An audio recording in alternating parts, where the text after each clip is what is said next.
Welcome back to the channel. Hopefully you've seen the last video where we blew over a bunch of fence that was set in concrete, but today we're really excited because what are we gonna do? We're gonna test some no-dig vinyl. Guess how much concrete's on these posts? None. We're gonna do this with the help of John Wathy, who has a wind machine. Let's get into it. That's not good enough. This is definitely a worst case scenario.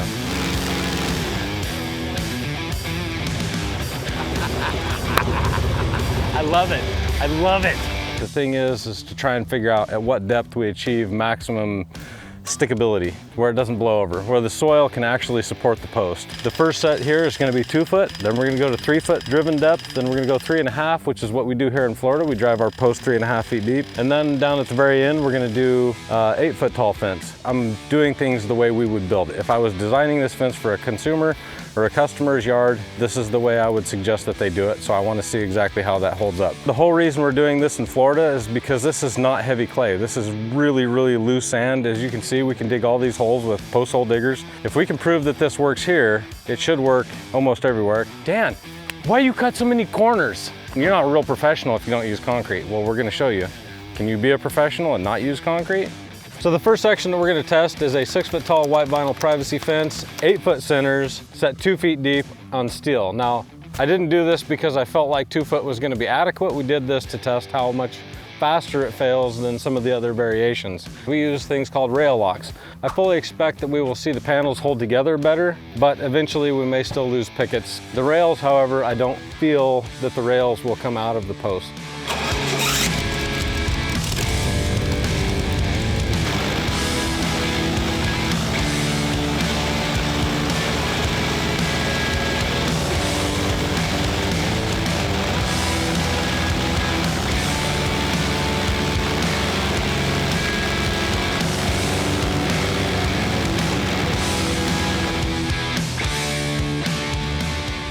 I maxed out way long back. Yeah, so he got 115. We did not make this fence fail. We could not make it fail. That boat was maxed out, correct? That's all you can do. That was it. That was it. In the wide open, that's 120 some mile an hour wind load rating. And we couldn't get this fence to fail. What we do see, and what I would call a failure, is the fact that now we've got this. So this steel post is probably still perfectly fine. These down here are still good, and they're still solid. This one didn't even fail, but this is the one that had the direct hit. So big, big difference. And we never even got this section to blow apart. Because of these rail locks and everything that we did, this is cool. This is so cool. I'm so stoked. She ain't bent. That is a soil failure there, not a pipe failure. Looks pretty straight to me. And that's all the deeper we were in there. We should definitely be deeper. That's not good enough. So the next one up, 6 foot tall white vinyl fence. So remember down in the last test that we did 6 foot sections and they still blew apart. Here we have 8 foot sections, 2 feet longer, and we've got steel 3 feet in the ground. So still no concrete, all these are driven. You can see we didn't dig any holes anywhere. There's no concrete. Steel post probably stops somewhere right about here, I'm gonna guess.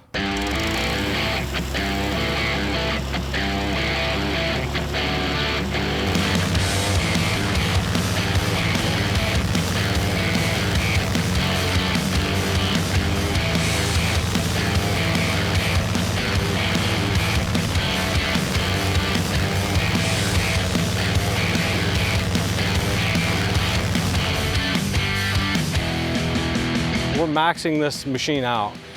Full RPMs, we're hitting it way longer than we ever did with any of these others and still can't get it to fail. Oh, I still can't pull it out. You can see this post is probably a little bit out of plumb, but not bad, right? And nothing blew apart. We want to try and get this fence to fail. If we kick the rudder in, we give it some different oscillations in the wind, then maybe that'll make a difference. So we're gonna go ahead and hit this full bore and kick some rudder in and see if we can get something to blow apart.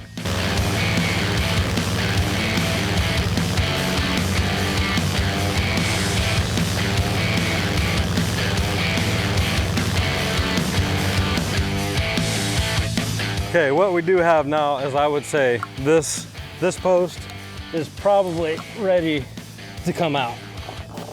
This thing's still separated. Fixed, definitely loose.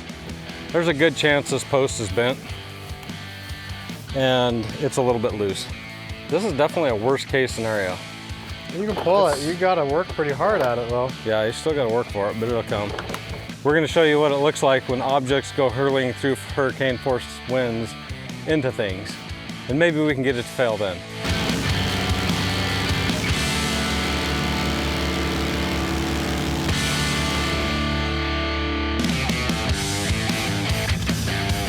That's the key. You got to keep all the pickets in. The interlocking features is what makes this thing strong. My stool is still good though. The only thing I'm looking for here is to see if it stays better without getting loose. That's really all I'm looking for. See, still got those stupid rail locks. Those rail locks really work. It's the slightest bend. This is totally repairable. And your material's probably all still good. Even if the pipe bends, you can bend the pipe back. And there's repair methods for all of this stuff with minimal amounts of labor and effort. Let's see what 3.5 does. See if we get any better results out of that.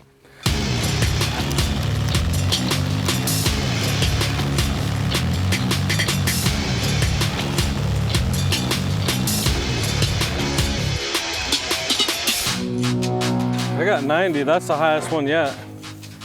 I max. 111 and a half. Dude, that fence is in amazing shape. So the only thing that happened is this post spun. Like, it's still tight. This is incredibly tight. And I think it probably bent the post just a little bit. The cure for that, SS40. This is only 20 weight. There it goes. Oh, we got it.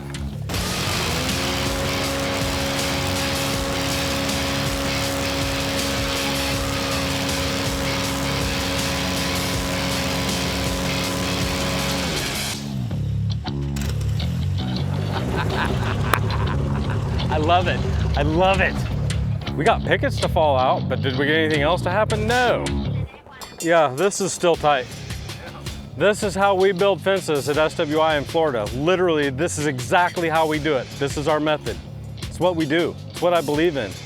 Man, I'm excited. Okay, so I know we didn't ride on this one. 8 foot tall, 6 foot wide sections. These are 7/8 by 2 rails. And please note, all these fences were built with 2 by 7 rails. Most of the fences that are built around here are done with 1.5 by 5.5. And cool story, we did a fence repair where we disassembled the customer's an entire fence because somebody built it and they used 1.5 by 5.5 rails top and bottom, and then it was a 7/8 by 3 sandwiching the 8 foot pickets on both sides.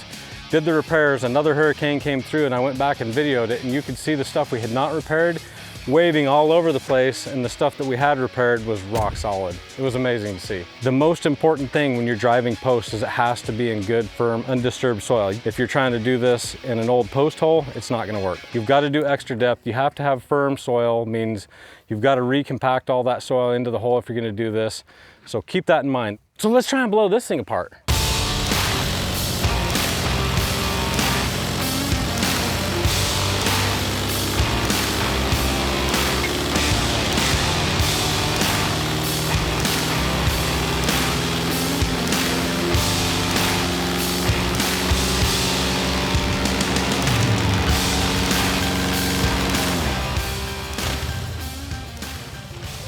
I got the highest one I've got so far at 75.3. I got 116. My guy just gives up, says, yeah, you win.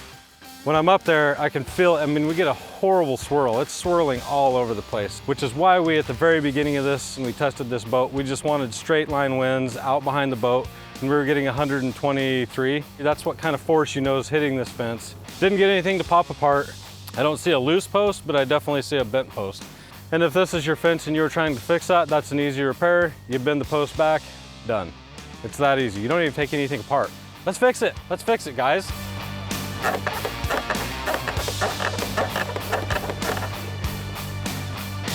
So now you know how to build the world's toughest vinyl fence. If you didn't see us do the test on the concrete version of this fence, check out this video right here. And don't forget, subscribe and follow our channel, because what comes next is even better. I'm Dan with SWI Wyoming. I'm Mark with SWI Florida. I'm Alan with SWI Wyoming. And we hope you have a good dang day.